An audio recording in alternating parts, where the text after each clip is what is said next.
क्या चीज इंसान को मुक्त सोच की ओर ले जाती है? क्यों इतिहास के सबसे भावनात्मक और उथल पुथल भरे समयों के बाद ही तर्क, प्रश्न और स्वतंत्र विचारों की लहर उठती है? नीत्शे अपने विचार conjectures about the origin of free thinking में एक अद्भुत रूपक देते हैं, जहां भावनात्मक गर्मी से पैदा होती है बौद्धिक ठंडक। नीत्शे लिखते हैं, जिस प्रकार भूमध्य रेखा के समुद्रों पर सूर्य के प्रचंड ताप से ग्लेशियर बढ़ते हैं, उसी प्रकार जब कहीं भावनात्मक ताप असाधारण रूप से बढ़ जाता है तो मुक्त चिंतन का फैलाव ये प्रमाण हो सकता है कि उस गर्मी की प्रतिक्रिया शुरू हो चुकी है। ये केवल जलवायु की बात नहीं है, ये मानव आत्मा के तापमान की बात है। जब समाज भावनाओं, संघर्षों या नैतिक संकटों से जलने लगता है, तब कुछ लोग पीछे हटकर सोचने लगते हैं, वो आग के बीच शीतल तर्क खोजते हैं। मुक्त चिंतन ग्लेशियर की बर्फ की तरह है, धीमा, गहरा, चिंतनशील, और भावनात्मक उबाल सूरज की गर्मी की तरह तीव्र और बेचैन। नीत्शे बताते हैं कि दोनों के बीच एक छिपा हुआ संबंध है। जब भी भावनाओं की आग बहुत तेज हो जाती है, तब विचारों की बर्फ बनने लगती है।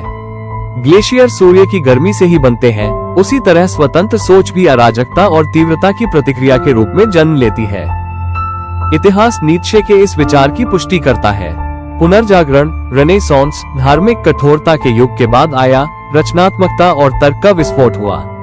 ज्ञानोदय, एनलाइटनमेंट, धार्मिक युद्धों के बाद फूटा, तर्क ने आस्था की राख से जन्म लिया। ये पैटर्न हर युग में दोहराया गया है।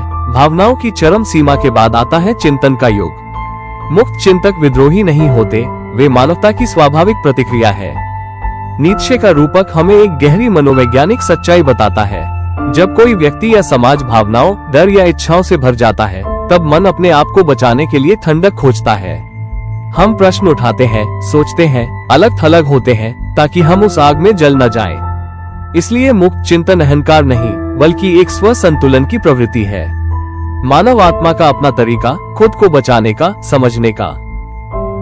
आज की दुनिया भावनाओं की चरम गर्मी से जल रही है, क्रोध, राय, विरोध, मान्यता की भूख। और इसी डिजिटल उफान के बीच जन्म ले रहा है एक नया शांत वर्ग, ऐसे लोग जो सच्चाई को भावनाओं से परे खोज रहे हैं। ध्यान, दर्शन और आत्मनिरीक्षण की बढ़ती लहर शायद यही संकेत है। हमारे भावनात्मक जलवायु संकट के बीच उभर रहा है विचारों का ग्लेशियर। इस तरह नीत्शे का रूपक केवल काव्यात्मक नहीं, बल्कि भविष्यवाणी जैसा है। वे हमें याद दिलाते हैं कि स्वतंत्र विचार आराम से नहीं, बल्कि संघर्ष से जन्म लेते हैं। जब भावनाएं जलती हैं, आत्मा सोचने लगती है।